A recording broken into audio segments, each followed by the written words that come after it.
So you've mentioned your 2 million users that you have. A lot of people trying to start companies online wonder, how do you get started in terms of building up that kind of user base? How do you market your product? How do you get it out there? So how did you manage that? Yeah, so we actually spent the first year of the product. We were in college, and the only way to pay for the servers and to keep the site up was actually by having a pay-only service. So we didn't give anything away for free. Everyone who signed up had to pay us, and it was just very similar to like the web hosting model. Sure. And as we grew up enough of a user base and enough of a recurring revenue stream, and we were fortunate enough to have angel investors come on board at that point in time, that we then decided to open up our free product. And by giving away the technology to as many people as wanted it, that was a very powerful way to spread the message of Box.net. And then from there, you have individuals who are sharing the product among their friends and colleagues because we have collaboration functionality, and that's a really, really effective way to spread your products and to build momentum. So my recommendation would be always keep in mind how can your product spread itself. So of those 2 million users, how many of those are paying?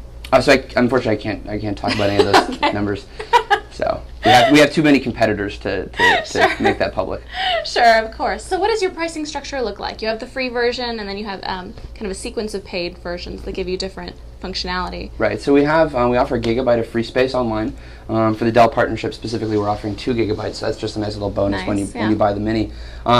But then what we do is sometimes it's about the space that you're getting, but more often than not, we see users upgrading their accounts because of our collaboration functionality, our sharing functionality, Sure. Some additional security and protection, as well as our enterprise functionality. And so that ranges from $7.95 a month all the way to we have some customers paying thousands of dollars a month. Oh, wow. So what does that conversion rate look like in terms of from free to paying? Yeah, same answer as before, Okay. Unfortunately. But I was afraid of that. I can let you know that again, we're doing fairly well, and this won't end up like XDrive.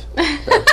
Yeah. So what would you say went wrong with XDrive? I think that going back. So first of all, we looked at XDrive as really the model to pay close attention to when we were first starting out. Sure. Both as in ways they succeeded and as ways that we thought they failed, and which was part of the reason why we thought there should be a new kind of service.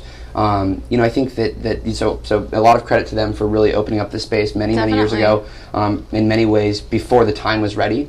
And so what happened is, I think they got acquired by AOL, which saw them as a media company and saw them as a consumer service, and that's completely fine. But then they had to end up giving away a lot more than they could recoup in costs. And as it turns out, I think Malik has pointed to this as well. But as it turns out, online storage doesn't really lend itself very well to like a banner model, so you can't really make a lot of money on advertising. Right. And so then if you're not charging your customers, there's really no way to make any money, and then it becomes sort of a loss leader. Okay. But in the AOL case, it was a loss leader for really no impact into other areas of the business. And so I think that overall, then their innovation started to wind down, and it wasn't really meeting the needs of the customers of today, and so it wasn't aligned with their own business model. So possibly reading too much into it, but from the perspective of Box and kind of where we're going and how we're differentiated, that's what I would point to. Right, that makes sense. So XDrive was completely free?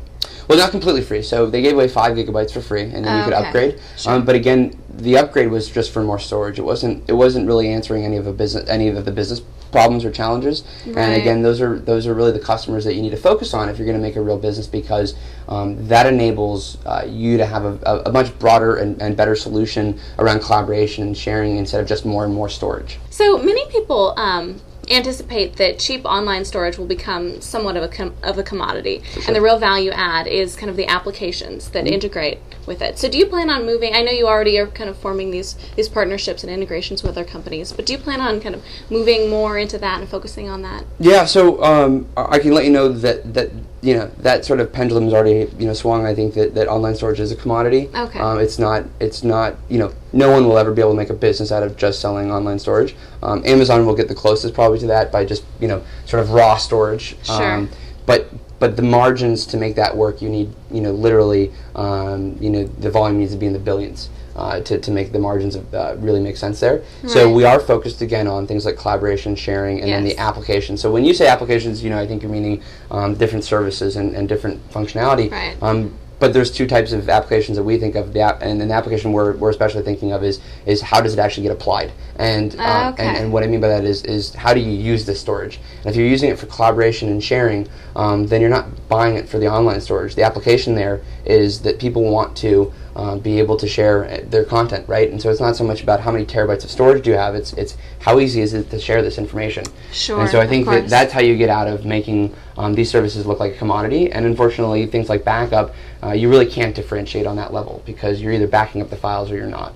So now you've recently moved into a bigger office, and you're growing, and that's great. So how many employees do you have now? So we're about to come up on 40 employees. 40? So, yeah. Okay, that's great. So what types of positions have you been hiring recently in this kind of recent spurt of growth? Yeah, so the recent spurt of growth has really focused on filling different gaps that we have in our business. Sure. Just recently we now have someone leading our whole QA team. That was a great recent hire.